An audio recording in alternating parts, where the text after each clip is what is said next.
Process हो गई थी पूरी, उसको 3 साल में 194 किलोमीटर लंबी उस नहर को जीर्णोद्धार के लिए 2280 करोड़ रुपए मंजूर किए। माननीय मंत्री महोदय, 150 करोड़ रुपए रोहित और कलाली में जो इंडस्ट्रियल एरिया बनने वाला है उसके लिए 150 करोड़ रुपए मंजूर किया आधारभूत सुविधा उपलब्ध कराने के लिए। लेकिन वो वहां के जो 9 गांवों की जमीनें जा रही है, हजारों बीघा जमीन जा रही है, उसकी डीएलसी रेट पिछले कई सालों से नहीं बढ़ी। तो उस डीएलसी रेट के लिए रिको का जो कंपनसेशन है काश्तकारों को मिलने के लिए, उसके लिए भी कुछ न कुछ प्रावधान मेहरबानी करके करे। न सिर्फ इतना, झाबरमल जी का भी मैं आभारी हूँ कि पाली नगर परिषद को इन्होंने नगर निगम में कन्वर्ट किया, मैं हृदय से इनका आभारी हूँ। न सिर्फ ये डेयरी मंत्री का भी मैं आभारी हूँ कि इन्होंने 95 करोड़ रुपए पाली में मिल्क पाउडर लगाने के लिए उस प्लांट में 95 करोड़ रुपए मंजूर किए।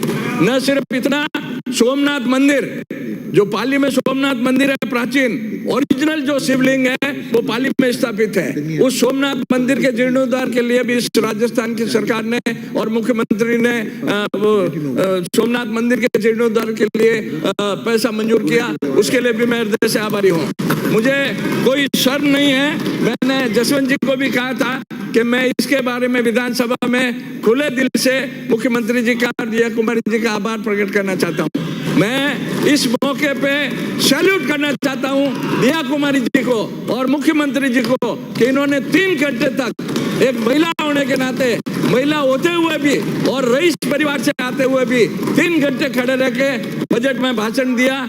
बजट के लिए 3 घंटा एक महिला मुख्यमंत्री और रईस मुख्यमंत्री वो खड़े रह के बजट को प्रस्तुत किया, उसके लिए मैं उनको सैल्यूट करता हूं। और मुख्यमंत्री जी को भी सैल्यूट करता हूं कि उन्होंने ऐसे वित्त मंत्री को इस राजस्थान की सरकार में जगह दी।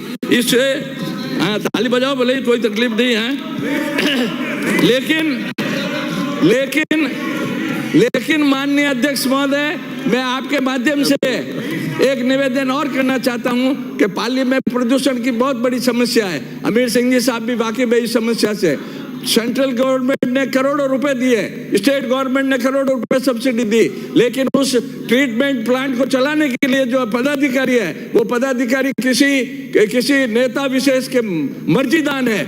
उन मर्जीदान सीटीपी के अध्यक्ष महोदय ने सैकड़ों करोड़ रुपए का घोटाला अभी तक किया है और हर महीने किए जा रहे हैं। पॉल्यूशन कंट्रोल बोर्ड के चेयरमैन साहब से भी मिला, उन्होंने कहा मैं पेनल्टी लगा देता हूं।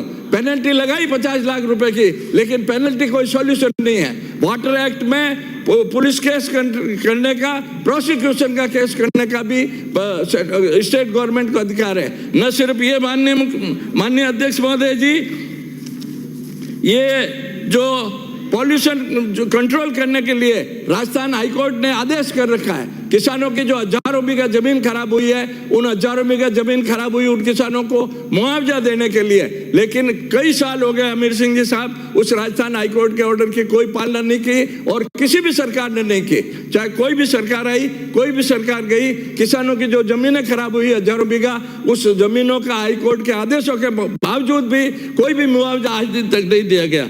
माननीय अध्यक्ष महोदय, मैं निवेदन करना चाहता हूं कि आपने मेरी विधानसभा में तो बहुत कुछ दिया, लेकिन पूरे राजस्थान की जनता को पेट्रोल और डीजल की दरों में कमी करके, पेट्रोल और डीजल की रेट की वजह से महंगाई डायरेक्ट रिलेटेड है। पेट्रोल और डीजल की कमी, रेटों की कमी होती है तो महंगाई पर सीधा असर पड़ता है, महंगाई ऑटोमेटिक कम होती है। तो पेट्रोल और डीजल के ऊपर मैं माननीय अध्यक्ष महोदय से निवेदन करूंगा कि माननीय मुख्यमंत्री जी को और वित्त मंत्री जी को निर्देश दे कि पेट्रोल और डीजल के, और आपकी सरकार का वादा है कि पेट्रोल डीजल के हम रेटें घटाएंगे, तो रेटें नहीं घटाई है, इसलिए मैं अभी 2% से कुछ नहीं होता है।